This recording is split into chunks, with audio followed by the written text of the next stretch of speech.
Assalamualaikum warahmatullahi wabarakatuh. Baiklah, perkenalkan nama saya Tuan Kurba dengan NIM 103225 12 Jadi pada kesempatan kali ini saya akan mempresentasikan hasil proposal yang telah saya buat, yaitu proposal brand management yang membahas mengenai perusahaan Teh Betul Sosro terkait brand positioningnya. Jadi pada pembahasan kali ini eh, kita akan membahas judul dan profil brand. Nama brand adalah Teh Betul Sosro, kategorinya adalah minuman siap minum atau RTD. Nama perusahaannya adalah PT Sinar Sosro. Tujuan pembuatan proposal yaitu untuk menganalisa brand brand revitalization dan strengthening brand positioning. Jadi, Teh Betul Sosro merupakan pionir minuman teh siap minum di Indonesia yang telah hadir sejak tahun 1974 dan memiliki brand awareness sangat tinggi di pasar domestik. Selanjutnya, eh, membahas mengenai latar belakang dan masalah atau peluang brand.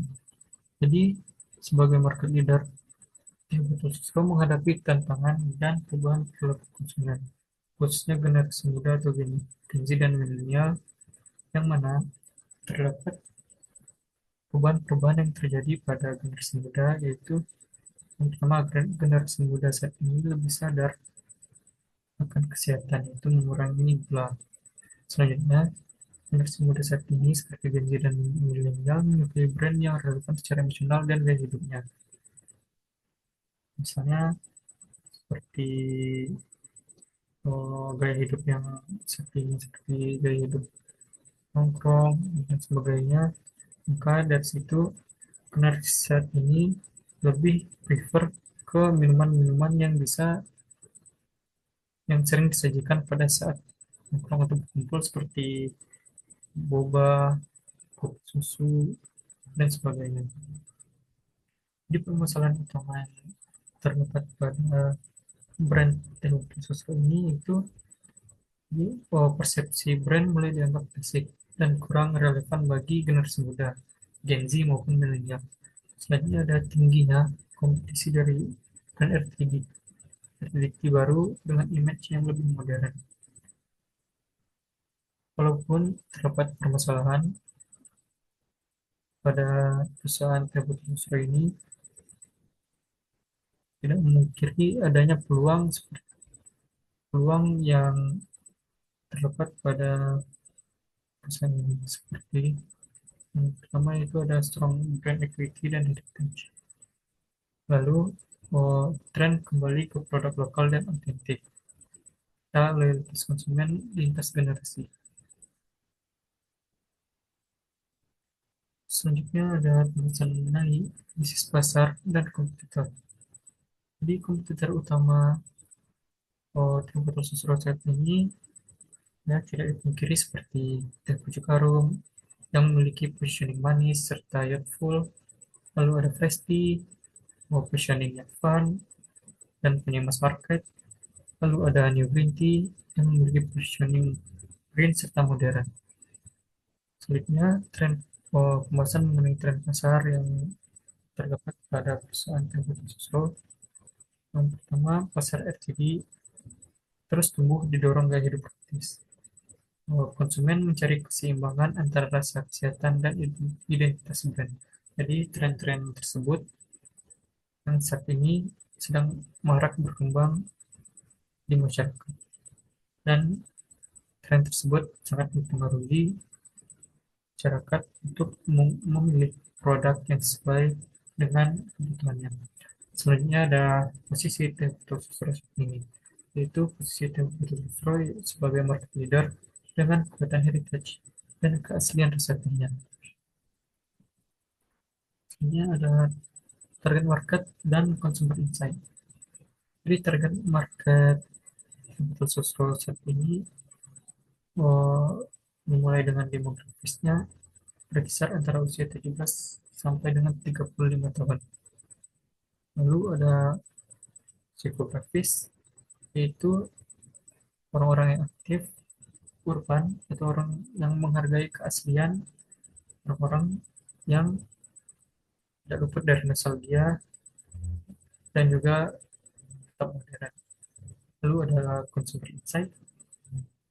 Consumer insight di sini terdapat kutipan seperti saya saya ingin minum yang praktis dan ringan, tapi juga punya cerita dan terasa otentik.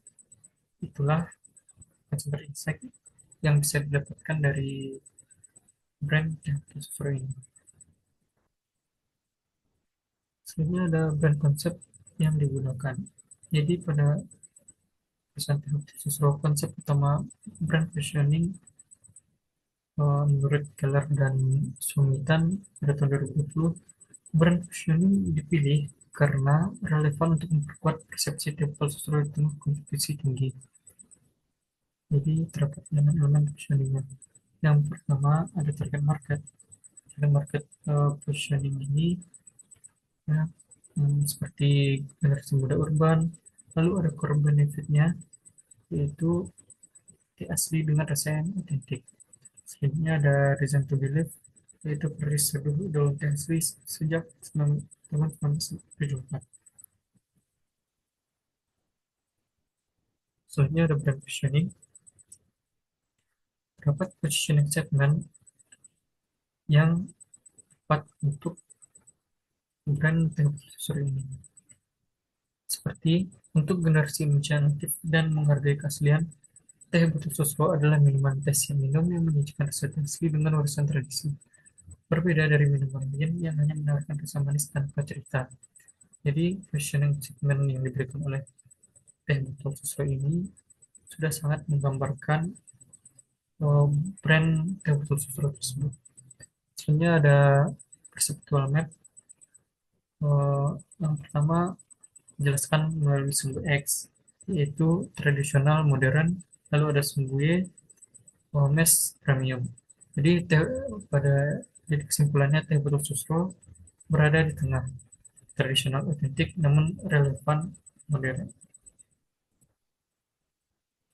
Sebelum penjelasan mengenai brand identity atau dan touch point di identitas brand, yakni pada visualnya botol kacang ikonik, warna coklat, dan merah. Identitas brand melalui verbal, yaitu tagline-nya apapun makanannya, minumannya, teh botol sosro. Sebenarnya ada pembahasan mengenai touch point utama. Touch point terdapat pada media sosial seperti Instagram, TikTok, dan sebagainya. Selanjutnya terdapat di retail modern dan tradisional, lalu event musik dan budaya, serta aktivasi digital. Ini ada strategi brand utama. Jadi strategi brand utama Sosro melalui positioningnya itu yang pertama ada modern storytelling, yang mana modern storytelling ini mengangkat heritage dalam format konten digital. Sebenarnya product communication, edukasi tentang proses teh asli dan kualitas bahan yang ditawarkan oleh teh putih Sosro. Dan yang terakhir ada youth engagement, yaitu melakukan kolaborasi dengan kreator dan event-event generasi muda, yakni Gen Z atau Gen Millennial. Sebenarnya ada pembahasan mengenai rencana implementasi 6 sampai 12 bulan. Jadi bulan pertama hingga bulan kedua, Teh Sosro hendaknya melakukan brand audit dan riset konsumen. Setelah di bulan pertama hingga bulan kedua itu berhasil, lanjutkan pada bulan ketiga sampai bulan keempat melakukan kampanye digital storytelling. Setelah itu berjalan lancar, maka akan masuk pada tahapan bulan kelima sampai keenam, itu melakukan kolaborasi atau collab dengan influencer dan event-event, ya, seperti event-event besar rakyat dan sebagainya. Selanjutnya, setelah semuanya berjalan, di bulan ke-7 sampai bulan ke-9, melakukan aktivasi kampus dan komunitas. Jadi Tempo Susro masuk ke kampus-kampus atau ke komunitas-komunitas yang ada di masyarakat.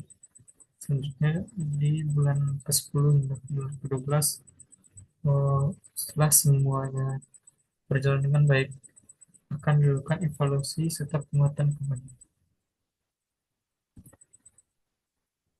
Selanjutnya ada pembahasan mengenai evaluasi dan KPI.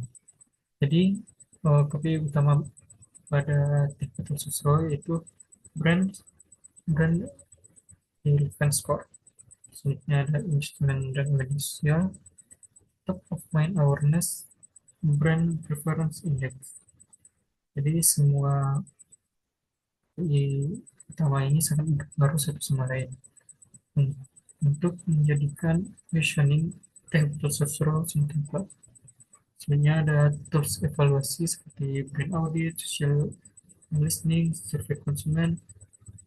Eh, Semua ini sangat berpengaruh terhadap positioning eh, perusahaan khusus agar agar konsumennya bisa tetap bertahan. Dan yang terakhir ada pembahasan mengenai kesimpulan serta rekomendasi. Jadi brand positioning berbasis keaslian dan heritage perlu diperkuat dengan pendekatan modern agar teh botol susu tetap relevan di lintas generasi. Jadi eh, teh botol susu harus menguatkan keaslian dan heritage-nya agar generasi muda pada saat ini seperti Gen Z dan milenial bisa relate dengan produk teh botol susu. Sebenarnya ada rekomendasi. Yang pertama ada komunikasi positioning. Selanjutnya ada adaptasi visual dan konten tanpa menghilangkan identitas inti.